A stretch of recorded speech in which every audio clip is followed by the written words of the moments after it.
We are in crisis. The citizens aren't in crisis yet, but they will be if we do not right this ship about A, recruitment, and B, retention. We're at a concern level. I wouldn't say we're at a crisis level. From Canyon County in the west to Kootenai in the north and Bonneville County in the east. You're running at minimums an awful lot, so we prioritize our calls for service. Law enforcement agencies all over Idaho are struggling to hire and keep officers and staff. We're losing people to our next door neighbor because they pay more. As the state sees an influx of newcomers, low unemployment, and a hot housing market coupled with record inflation pricing people out. The Treasure Valley is one of the most difficult labor markets in the United States. Some law enforcement agencies battle shortages and burnout while battling increasing crime. It's nerve-wracking because where are we going to get them from? There's only so many applicants in the pool, so we do fight for all of them. People want to feel safe to go to the store. They don't want to feel like they're living in a Chicago or a Portland or any of those cities. How your Idaho law enforcement is coping with a cop shortage.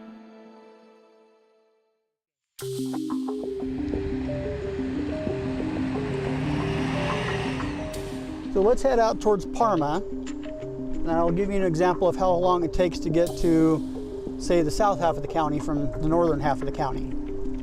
Canyon County is 602 square miles. Patrol lieutenant, a little over 20 years. It's a passion. It's kind of in my blood. I'm second generation doing this. Our population has more than doubled, our calls for service has more than doubled, and yet I have less staff on patrol right now than I did 20 years ago.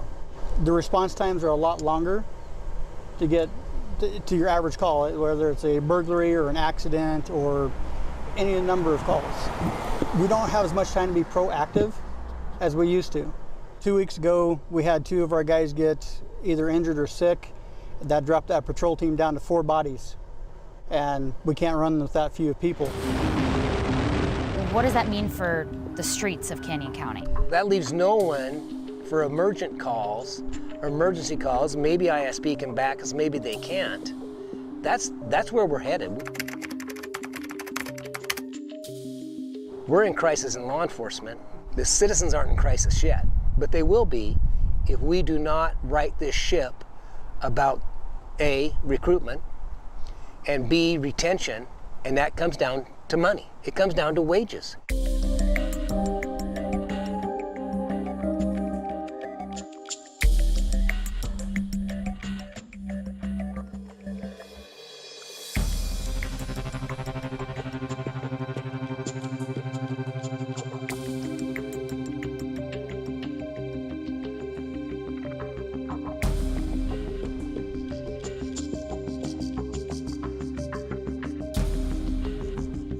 Instead of 75 or 100 people applying for an opening, we have 8, 6, 2.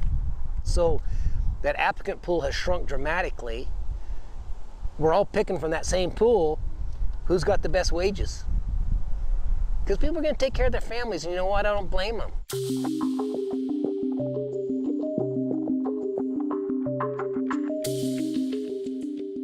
The Idaho Sheriff's Association polled 24 of the 44 sheriff's offices in the state of Idaho and found record low staffing cripples several agencies, big and small. Kootenai County, for example, is down 22 deputies, which is 20% of sworn positions.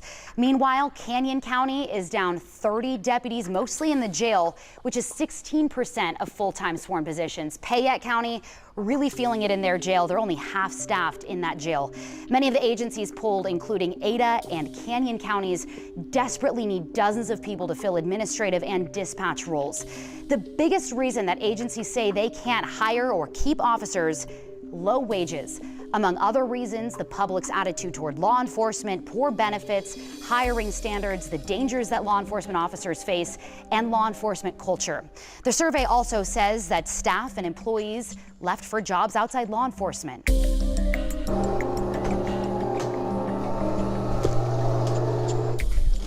This is the brains of where everything happens.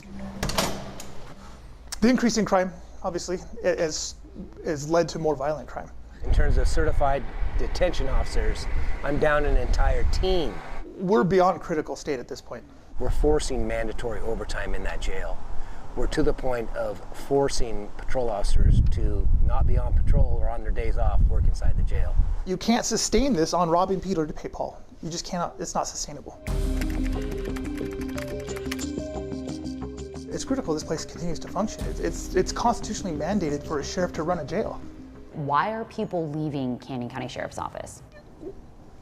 Historically, it's been, to further their career advancement, right? They want to move out from the jail to patrol or to a different part of law enforcement.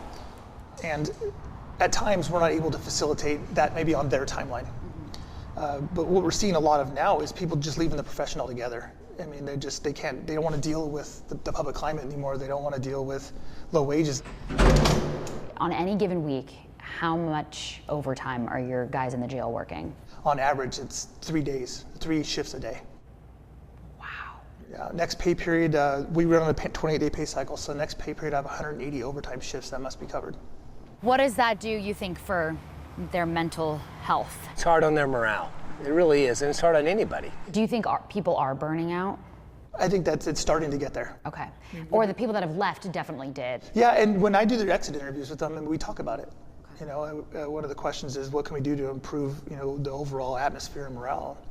And the common answer is more staff. The role of government is public safety, priority number 1. Without it, you have Portland, you have Seattle, you have Baltimore, Minneapolis. The list goes on and on and on.